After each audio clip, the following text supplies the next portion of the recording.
还有一个核心原因啊，其实这个挣钱是一方面嘛，那叫开源，那花钱需要节流的嘛。我为什么买这么多蔚来呢？也是因为确实蔚来让我感觉到用车，在我同样要消费的这个产品级别里，就是我可以消费，这个是我的消费区间。那在这个区间里面，它是最省钱的。换电也免费很多啊，就是说这个在国内的现在的销售政策是这样的。然后还有一个，确实我们一年只需要花个1万多块钱的这个。就是服务优，加上保险的这个大全套，它就是保养加保险加各项服务的一个大的一个，就算是一个打包销售的一个大礼包这样的形式，那就花费就几乎快没有了。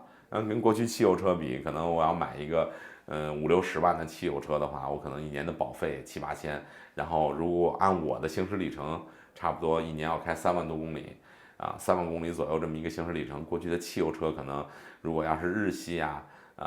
德系的一般车型啊，就可能需要5000公里一保养啊。要是 BBA 的车型啊，可能1万公里一保养。我一年要保养花的费用，就少说又得两万，差不多。在国内啊，就是你买一个4缸车，就是1万多块钱的保养成本；要是6缸车，就得2万来块钱的保养成本。基本上这就是我过去的一个，就比如我上一台车吧，像我上台车 Q7之前是一个宝马7系，那个都是差不多的这个保养水平，就是价格水平哈。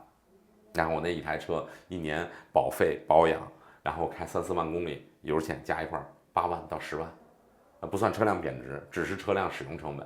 哇！那我现在开蔚来一年我就花1万多块钱，然后家里有个充电桩，我就算把所有的这些电我都按照在家里充的话，我估计也花不了几千块钱。那我超不过2万块钱成本，我这成本一下降了，缩减到一个20%到25%的一个价格区间。何况蔚来还给我们。这个现在买车吧，我们早期买车是无限次换电，现在买车只有6次，但是即便6次，基本上在城市使用是够了，对吧？能覆盖大概15000到1万5到2万公里吧，一年差不多能覆盖到这个你行驶里程内，基本上是大多数人都够用了。那普通的这种代步的话，那你成本降到多低啊？这个我觉得我开了一个又好开的车，然后又省钱的车，然后这个车还很安全。然后它的车机啊，各方面啊还非常好用，有什么说什么，就是横屏对比，可以自己去参考一下，它是不是真的好用。当然有它的缺点，但我觉得任何事物不完美，但是它的好处大于它的坏处的时候，我就愿意选择这个好。这个换电，你从提车到现在，大概换了几次？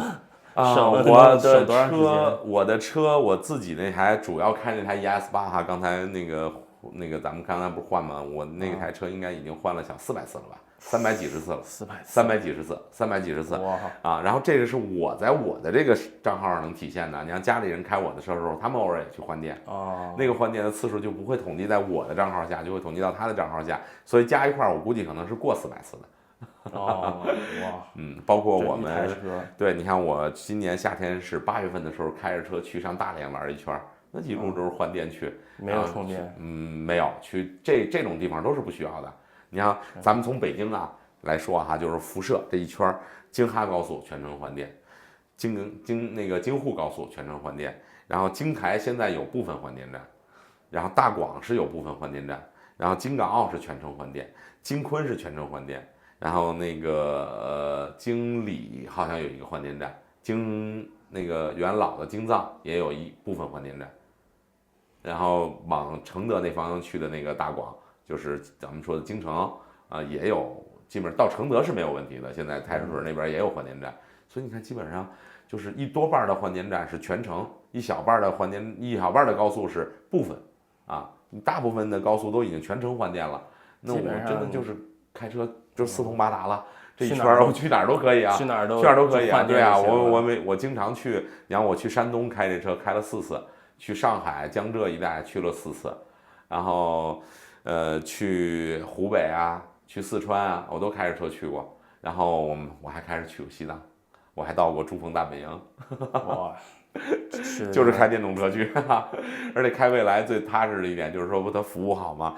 就是我自己个人体会，就是我们要开任何一台车哈，你不管这个车有多皮实、多结实，但万一出问题的情况下，一定是你自己想办法解决问题。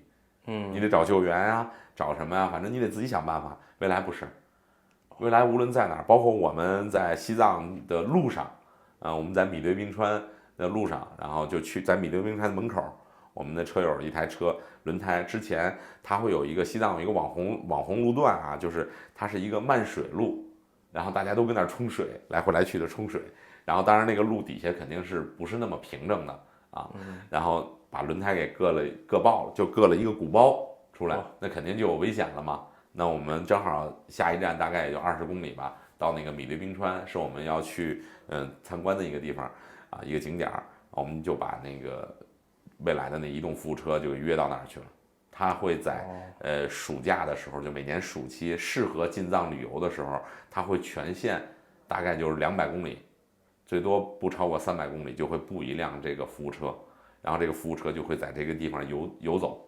啊，然后如果我这条线上在我的范围内有用户，我就第一时间赶过去，就这样，所以特别方便，就特别方便。就是这种就是未来能给你做的这些事情，真的，它真的是一种用户关怀，这个事儿可能是其他企业做不到的，做不到的，是不是也同时引申了一个就是这个未来能不能有未来的问题了吧？因为这么花钱，是不是？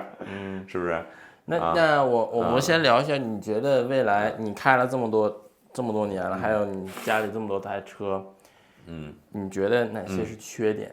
缺点呀，有，比如说未来的这个，就是大家都说这个，续航嘛，所有的人都会关心续航，所以说电动车的，就是关心续航，我觉得可能很多人关心的有点过分了。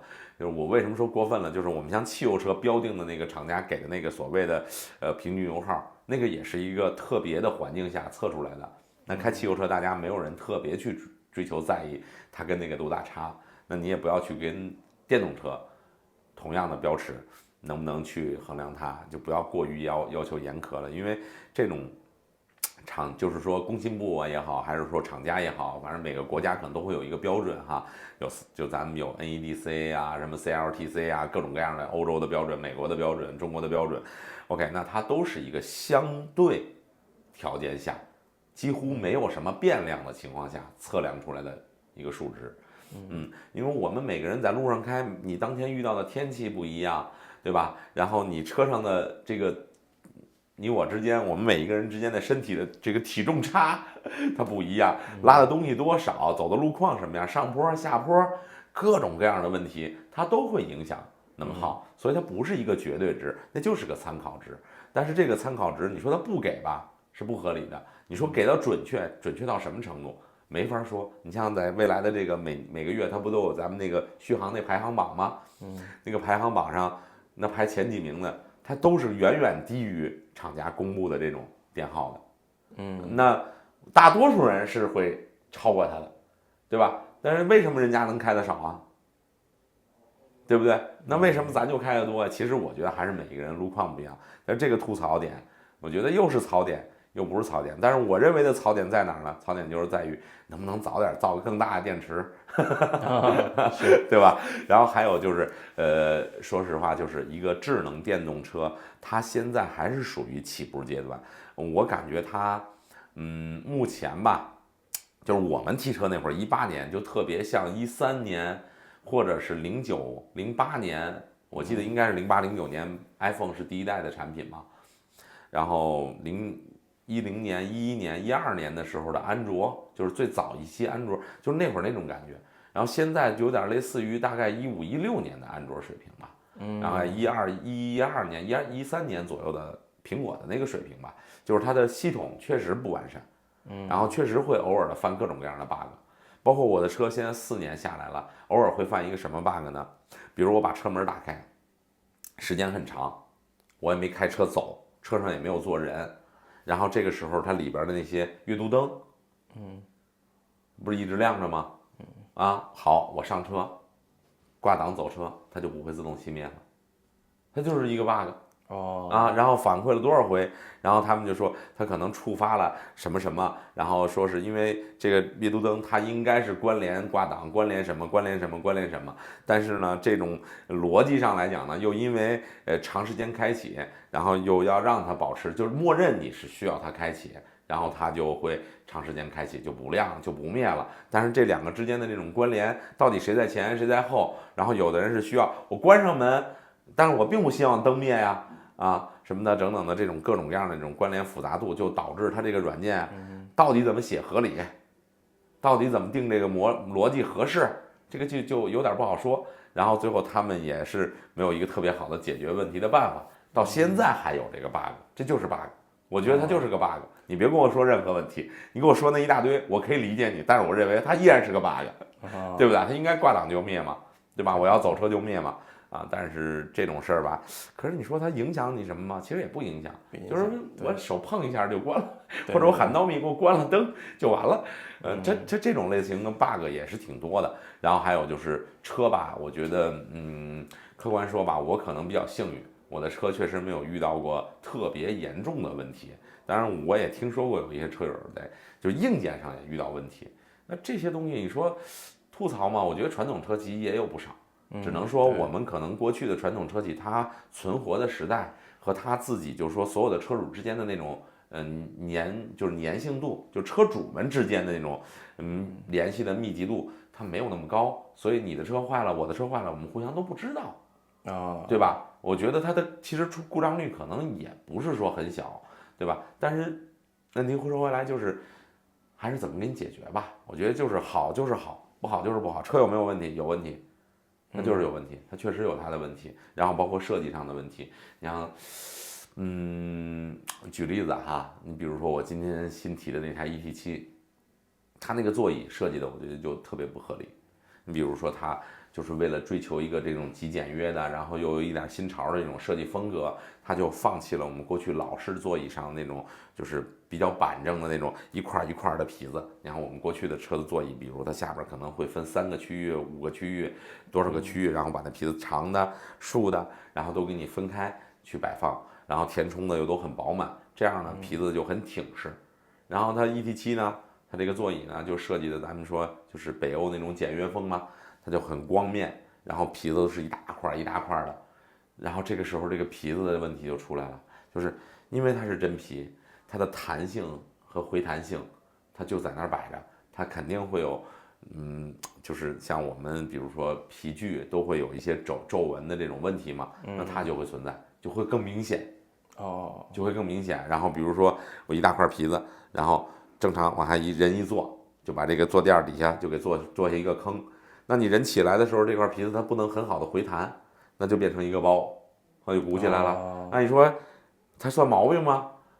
我觉得这个毛病吧，不是皮子的毛病，说白了是设计的毛病。可是设计呢又想要这种感觉，设计师呢他把整体的风格定义成这样，那你说这个东西它有没有问题？它有问题。但是你说它整体风格是这样了，那些好不好？我觉得那些简约的，那些看起来让人感觉又温馨又不是那么繁琐的那种东西，是不是让人觉得又觉得很清新、很舒服的，眼前一亮呢？也是，所以这就是有得又有失。那出风口它没有了，它看起来没有那个明显的出风口了，然后它的风道呢就变成一个冲上，一个冲前，一个冲上，就是从侧面看哈。然后这个风呢，你可以调节它哪边的风量大小，比如说我这边的风量大，那这边风量小，它就开始感觉到能吹到你的脸，那这边呢就感觉吹不到你的脸。哎，这样的话，它在里边那种调节，它就感觉很舒服。然后它还能自动摆风然后还有自由旋转，这个风在这里边自由旋转的这方式出风，让你感觉到很舒服。那种空调的使用体验感，那就是一大进步。那这些东西就是又有好处又有坏处，反正就各有各的不好嘛。这就是问题嘛。刚才你说的这个一个吐槽点就是希望他们快速建立这个更大块的电池，建更多的换电站。这个咱们这个未来不是已经发布这个150度电池嘛？对，但迟迟没交付嘛。迟迟没交付嘛。对，这个咱们这个也是应该算是一个优点吧，它可以电池升级，对吧？这个你有过这个经历吗？那是肯定有的，那是肯定有的。我的车最早先是一块，就是我们当时在买车的时候，这只有70度电池提供嘛。后来经历过一个84度的电池，然后又变成100度电池。到100度的时候吧，84度电池就取消了，因为那个之间的跨度非常小，其实也起不到特别大的作用。所以就是官方就把84度电池给取消掉了，就都去变成一个长续航100度，短续航70度。然后后来那短续航70度呢，现在又进化到了75度。然后其实我了解的更多一点，因为老车主嘛，我们最早交付的电池实际上是67度，就是它是69点几度电池，然后实际使用就是67度。然后后来就把它升级成了一个70.2度，我记得是，然后又71点几，然后又72度，然后这些统称都叫70度。然后真正意义上的75度是出来以后，它就叫75度了。那现在短续航电池是两者并存嘛？70是以前交付的车都是70，从去年我记得11月份吧开始交付75度之后，就是以后的车从去年到现在再往后的车都会是75度这个短续航电池，然后100度电池是单独的。那70和75度之间我们是混用的嘛？是混用的，无所谓。那其实我在这个过程中已经经历过5次电池，那实际上都是在技术升级、技术迭代的过程中，我免费享用了。但是你要跨度到100，或者说以后的150电池，150度电池到底怎么用？游戏规则目前官方也没有公布。但是100度电池我们很清楚了，现在它提供的是年租、月租还有永久升级3种模式嘛。无论你是 BUS 的还是买断的用户，你要是月租就是880一个月，你要是年租的话，就是9800一年。这个意思就是，比如说我要跑长途，我可以临时用一下，临时升级一下电池。对，这非常方便。然后它现在这种按年按月嘛，就是周期，大家还会觉得有点长嘛。这不是现在官方在做新方案嘛，说要按周，然后最终可能要按日。一天一天这么结算，那其实是挺好的。那你就是当下我需要，我就用一块大的，就在换电站换一下。对，换一下，我下个单我就去升级一个大电池，对，就完事儿了。也不用去什么工厂。不用啊，不用啊，换电站换电池的同时，因为它电池外壳是通用的嘛，它只是里边的内容不一样嘛，它的电池容量不一样嘛，结构形式有差异，让它的电能可以多一点少一点嘛。那这个多方便，我觉得非常非常好，对吧？你像咱们汽油车，你不能说我随随便便我就挂块副油箱去吧，你还得改装嘛，是不是？对吧？这个对吧？是吧？这个就比较便利性高了，所以这个也是它的优势吧。我觉得这个就是换电的优势，但换电的劣势也有，因为换电嘛，你会有2大问题。第一呢，就是我觉得从结构上来说哈，你的电池为了能更换，一定有多余的零部件。一定有占用的多余的空间。如果这个车不是换电的话，那这个重量，这个零部件的制造成本是不是首先可以忽略掉，对吧？然后第二呢，就是这个单位体积，就是这个空间更大了以后，电池的容量是不是也可以更大？这个也是它的劣势啊，我觉得这个。然后还有一个方面是什么呢？就是因为换电吧，这个电池和车体之间啊，还有电池底板本身。它没有做什么我们说那种吸音减震的那种涂层，这样会导致底盘的噪音相对比过去的开的汽油车什么的会大，因为我没有开过太多的别的电动车哈，我没有发言权，但我想如果同样的情况，因为它底盘没有做这个装甲涂层嘛，我们俗称的底盘装甲其实就是底下有一层涂层，泡沫发泡的涂层，它会有吸音效果。有止震的效果，那这样呢，噪音呢会传导的稍微少一些，但这个就是它为了换电牺牲了这个，但是整体来讲，我们坐在车里倒没有说感觉到很吵哈，这个我觉得就是自己去体会吧。现在很多国外这个，因为国外这个媒体啊，国外 YouTube 上也有一些这个说这个换电不好的，他们这个主要。换电不好的点就是你买了新车，你这个新的电池，然后你去换电站换了一个有老化的电池，所以这个就是咱们聊聊这个问题。这个老化，这个电池老化，你觉得这是个问题，还是一个不是一个？其实是个优势。我觉得是这样啊，就是如果说大家在不知道未来的这个换电站里边电池的维护体系的逻辑的情况下这么想，我觉得是可以理解的。我跟大家介绍一下啊，我们都是车主，都是用户，都会想到自己的这个利益，包括我当时买它，然后我会不会去换电，我也是把这些事情都搞清楚了。我给大家说一下就是游戏规则吧。未来换电站里的电池，它是有一个衰减标准的。为什么这么说呢？就是这个是可以从它这个电池的结构，或者说电池本身用的什么样的材料形式决定的啊。现在它是基于锂，甭管是3元锂的还是磷酸铁锂的电池，还有一个问题就是每一个电芯儿之间，如果它们的充放电速度或者是电池总容量平衡度差值大于1.5%，正负1.5%大于3%以上，它就会有一些单个电芯的过热风险，就可能让这个电池的热失控的风险就会提高。那这个就是一个阀值，这个阀值呢，就会让蔚来把它做到它的整个的电池监测管理系统里头去。那也意味着，同时因为这个阀值，那正负1.5%，那它里边最好的电势是100%，那负1.5%多少？98.5%。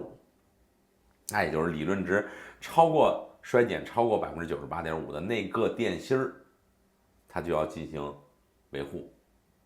那超过1.5%，咱们多说点，它超到2%，怎么也发现了吧？那整个电池里边的任何一个电芯都超不过2%的衰减，那你说这块电池整体它衰减能超过多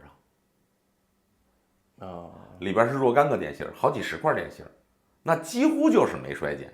那什么概念呢？那我们的车，比方说看啊，就是拿蔚来官方公布的数据来讲，它的这个70度电池吧，它的循环使用寿命次数是1500次。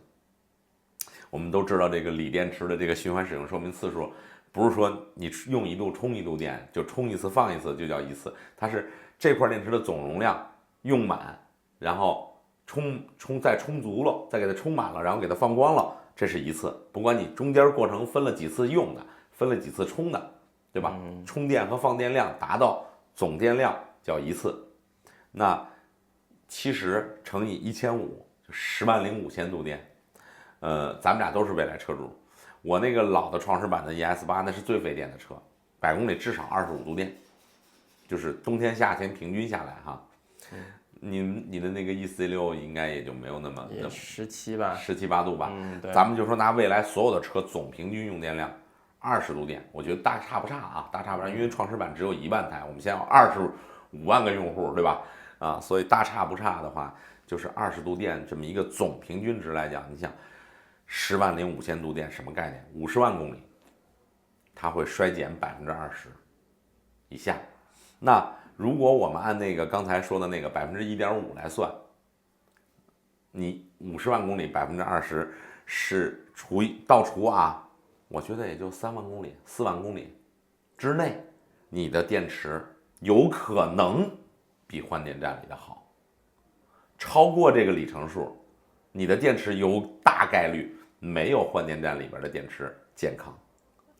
因为它哪个电芯有问题，它就会这个电池锁定不让用了，然后他们就会拉回到回厂，拉回到他们的维修服务中心，然后把相应的电芯剔除、更换、维修的方式给它处理好，然后再放回到留着好的电芯，坏的电芯换掉，对，它再修好之后再放回去流通，是这样的。所以说我们要不要说我这车永远都不换电了呢？那永远都不换电的话，那你一直充，可能开个2年3年最多了吧？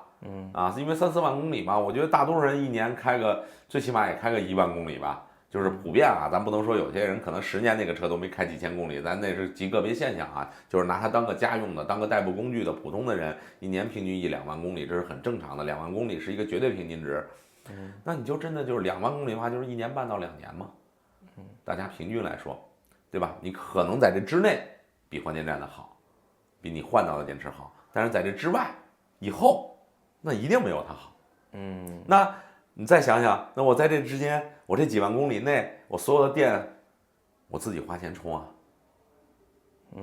还是我现在享受那免费的次数去换啊，然后还一个浪费的时间呢，是对吧？这么一看，我觉得就很明显了嘛。对，这换电也省了不少时间，对吧？对的。要是充的话，比一次换电能多用个怎么也有个半个小时吧，至少吧，至少半个小时，对吧？你这400多次，也有个节约了很多时间成本，节约个200多个小时，至少嘛，至少200多个小时，哇，这这也不少时间。对呀，对，不少时间。对，你觉得这个，咱们快速说一下购买，我们要是这个国外人啊，还有我们这个，他们要是想购买这个车，5个购买蔚来的理由，为什么买蔚来车？为什么不买别的车？为什么选择蔚来？我觉得首先一点，咱们先把它放大一点话题。首先就是我建议大家买智能电动车，智能电动车，因为智能电动车它确实是一个时代的标志，也就类似于我们现在用 iPhone、用安卓，我们不会再去用诺基亚、摩托罗拉的那个过去的老式手机一个道理啊。这是智能电动车。第二呢，就是，我认为，蔚来这个企业。就是很多人都会担心它有没有未来，包括它这么服务啊，什么什么等等的。我倒是觉得，如果一家企业能够真真正正为用户着想，我相信用户是拥护它的。就是在国内吧，可能是最早开始有未来可以销售的这么一个地方吧，一个领域，一个地区哈。目前我能知道，我身边那个我们有很多这种朋友吧，就是都是因为买了这台车认识的。然后大家呢。可能我算是一个比较极端的，买了好多，但是很多是复购的，就是家里的下一辆车、下一辆车、再下一辆车，甚至都是在买蔚来。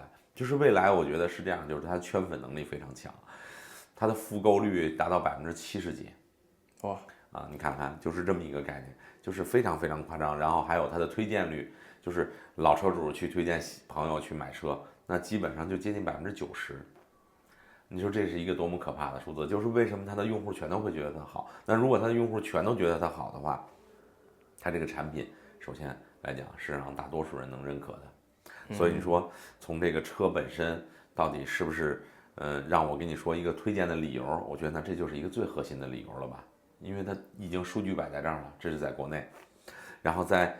我们不知道外国的朋友在你的国家地区有没有这个未来销售哈，也不知道未来能给你那个地方提供什么哈，也是希望大家自己去再参考一下自己的信息，因为这里边我们也经历过，就是有外国车友啊把车运到国外运回国啊去使用了，但有很大的不便利性，因为网络这个智能电动车需要网络的一些支持。那因为在国外脱离了中国大陆这个地区之后，它的那个车机的网络就使不了了，因为它这种沟通互联，它没有云数据库的支持，它很多网络功能，包括升级 OTA 这种功能，可能它都实现不了了。因为这个可能还有一些更大的因素，就不是说一个车企能解决的，它是一个国家与国家之间一个信息安全的问题。因为毕竟你没有在我这里边正式的去做什么，就像可能说有一些电子产品。啊，我没有获得某些许可的时候，我不能在这个地区使用和销售，一个道理，对吧？它需要这个注册啊，需要办理一些相关的一些手续，因为它毕竟是一个智能的东西，它需要数据采集的东西，那可能需要获得你那个国家和所在地区的认可，有这个执照，有这个牌照了之后，它才能去在那儿提供网络的这种支持和服务，这个是一个困难，没办法。这是第2点理由。第3点理由啊，我觉得就是。推荐这个蔚来啊，我个人来说，我觉得至少目前来讲，我觉得蔚来是最具性价比的车。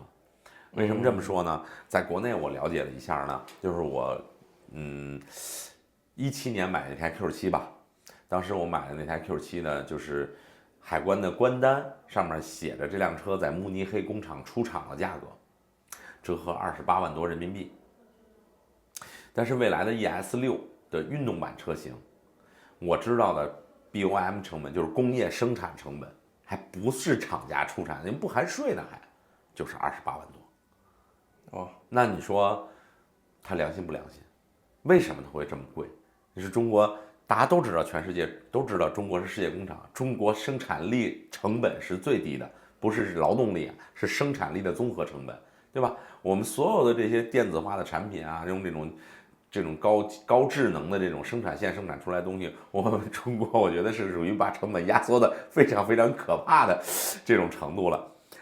它的零部件的选材、用料，还有各个的供应商，它确实太厉害了。你像蔚来的大灯，马盖特、马瑞利；蔚来的漆都是巴斯夫，是吧？然后蔚来的整个这个悬挂减震系统是采埃佛。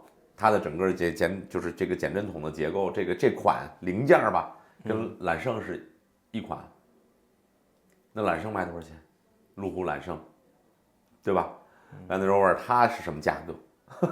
对吧？这个车什么价格？所以它真的是很良心的一个，就是我觉得是一个产品吧。我觉得这个就是从用料上来讲，还有包括整车的这种铝制车身啊，全车的这个全铝车身，就想想我们现在真正的全铝，从里到外，从结构到外面的覆盖件都是铝的车，全世界有几款？有几辆？没几款，对吧？真的没几款。所以这些东西它确实都是扎扎实实的用料。我觉得这些真的也算是可以说未来做的比较厚道的地方。然后包括现在，全世界就应该说就是智能电动车进化到第二个阶段了，就是开始我们要上激光雷达了，要有这个更强大，就是真的是过几百 T 算力的芯片了。那我们知道现在车机芯片这块来讲，英伟达的这个 Orin X 是最厉害的，那未来上面使了4块，大多数车企1块或2块，这个芯片就已经很不错了，它是4块。然后激光雷达1550线程的激光雷达，好像是全世界真正首配的车型，就真正量产发售，然后老百姓就大家所有用户用上的首配车型。那这些东西的成本不是堆在那儿的吗？对，所以吧，这个车我觉得它都是真材实料，我觉得价格还是属于比较实在的，值这个钱。对，值这个钱，咱们这么说。第三一点呢，就是未来呢，我觉得它还有一点就是它做的比较用心的哈。这个是从它最开始做推广的时候，可能现在很多人都没有特别关注到哈。我们当年在17年，我知道未来那会儿只是有一个大概的车壳给我看一看哈，我那会儿就开始关注它，我也去研究它很多东西，包括它这种智能电动车，还有基于网络啊，对车进行有这个远程操控这种能力，那它的这个网络安全性啊，各方面到底怎么样？然后车的底子到底怎么样？等等等等的这些东西，就是它的其实说白了是团队问题嘛，就是它后边的这个整个生产设计所有的这些团队。我去很用心的去观察了一下，也去了解了一些数据。当年，应该是在16年的时候，那届黑客大赛，未来是冠军。也就是说我在这方面的团队我厉害。然后，咱们再说就是我这个车到底怎么样？当时我记得李斌在东方广场的就是那个全世界第1家牛屋开幕的时候，我又是北京人，然后又是他们早期的预定的意向用户，就有幸被邀请前往了。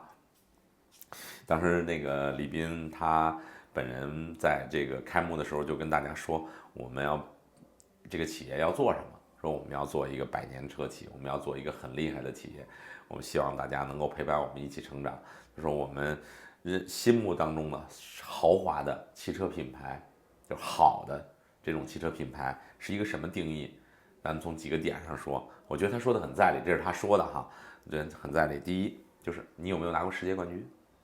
你才证明你的技术嘛，你的产品好嘛，是吧？你世界冠军是足以证明的，对吧？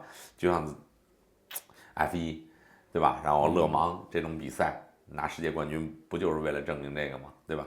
然后你有没有100年历史？然后你有没有很爱戴你、拥护你的用户群体？他说：“我们先做第一件事，我拿世界冠军。”所以他当年我记得是2016年的第1届的那个 F1 Formula 1的那个世界冠军车队嘛。然后他的那个 EP9的那款超跑推出了以后，当时曾经在纽北刷到最速嘛。最快圈速嘛，对吧？对。到目前为止，我觉得就是能够看到这些实力，我觉得对于一家这样的初创企业，就说明它在真正的底层的这个技术上，它投入了多少，还是有很大的那个，就是我觉得它还是说做了很大的这种技术储备的。然后有这种技术储备的企业，我个人认为来讲，它还是要把事情做得长远的，而不是1天2天。它能做了这么多。前期的投资，然后并且现在你看看所有的这种，传统车企也好，还有新兴企业里边也好，它有几家企业能有一个系列产品，就是同时有多款车型，是很难的。你看丰田是会有多款的，大众是会有多款的，对吧？这种老牌的大企业，但是我们现在看到新势力，说实话，特斯拉才几款，对，但是还基本上那上面贵的那2款基本上不怎么卖了，是，对吧？小鹏有几款，理想几款，就是我们拿中国的这种企业来对比，然后甚至我们拿传统的汽油车品牌，比如说我们国内的这个，就是咱不知道国外到底每一个地方地区自己国家内的本土品牌啊，比如国内的我们过去的一些传统本土品牌，你像一汽有几款自己的车？它要不是因为有红旗，上汽有没有真正自己的车？上汽品牌的有吗？都没有，对不对？就是上汽现在卖的所有牌子，不是通用、大众、雪佛兰，是吧？反正就这各种车系，上汽的自己品牌是什么？宝骏、50，那是多么低端的车。咱不是说不好，不是车好不好的问题，就是它做不了这么贵的车，这么好的车。为什么？因为它产品和技术的沉淀，我想应该是影响它能做一个好的豪华的车的一个能力的。有什么说什么，就像咱们人一样，你说你比我强，我比你强，你比我厉害，我比你厉害，咱们就一件事吧。今天咱们要去把说英语，我就是不如你，我就得服。这事就是你比我厉害。明天咱们俩去考这个试，那我就是比你厉害，你也得服。所以在做车这件事儿，我觉得蔚来一点都不怂。它的产品力绝对是杠杠的，觉得很棒，是吧？我觉得，然后再说一点，我觉得就是我能比较发自内心的愿意推荐这个蔚来这个车啊给大家啊，就是我觉得真的它是一个有温度的车，就是这个 Naomi 这个应该说是一个车的灵魂吧，这个小载体还是很有意思的。它现在的新的2代平台推出了很多车内感知功能，包括你的这个就是小朋友坐在后排，他们的一些特殊状态，因为我们可能单人驾驶带着孩子的时候，它都会有一些感知，还有宠物在车内的一些状态的感知，他们已经开始在做这些逻辑。然后我觉得这些东西都是很有温度的一个企业去做的事情。然后如果大家再有兴趣的话，我觉得可以去深入研究一下。就是未来的后边，它真正的设计、它的研发，然后它所有生产管理的团队，那都是世界精英，都是世界精英。它这个很多设计什么的都是在德国，是吧？都对，全球化的。对，你像那个它的安全的设计师，就是负责安全的这块的总负责人，是原来那个萨博的负责这块的。然后你像它的这个，我记得电机的那个，当时做电机的那个总负责人那个黄博士吧，好像是 NASA 的一个，算是一个比较厉害，当时是火星还是哪个就是远程飞行器的一个核动力推进器的一个研究小组的成员啊，然后电机的这个研发负责人，他是非常非常厉害的。然后他就是他每一个团队至少。然后包括它的现在的软件的，就是它的这个 NeoPilot 这套整个的系统啊，就是未来的辅助驾驶的这套软件系统，现在目前也是中国算是在国内吧做这个领域的半壁江山。然后同时它在圣何塞还有团队啊，对吧？就是中美两地应该是全世界智能电动车或者说辅助驾驶这方面可能是目前发展的最快、最好、最领先的2个地域。都是拥有着最好的团队的人在去做这些事情，然后包括未来的这个现在也在做芯片，啊，他在做自己的车机芯片的一个应用，的这个需求，然后来设计芯片。那这个设计芯片的团队的那个白博士哈，他也是中国算是在这个领域里边前几把交椅，他带的这个团队，我有幸也接触过，那也真的算是中国的这个行业里边的很精英的一群人。然后还有未来的电池，就虽说未来不是自己造电池，但是未来在电池这件事儿上，他们布局是什么？是一个科学家团队。它是这样的，就这么一家企业，我认认真真在做每一件事的企业，你会担心它没有未来吗？你会担心的话，你想想那些投资人为什么不担心呢？他们为什么要给他钱啊？他们为什么还要让他这么花钱呢？那就是因为他们能看到这家伙早晚有一天真的能够把未来给改变了，是不是？是。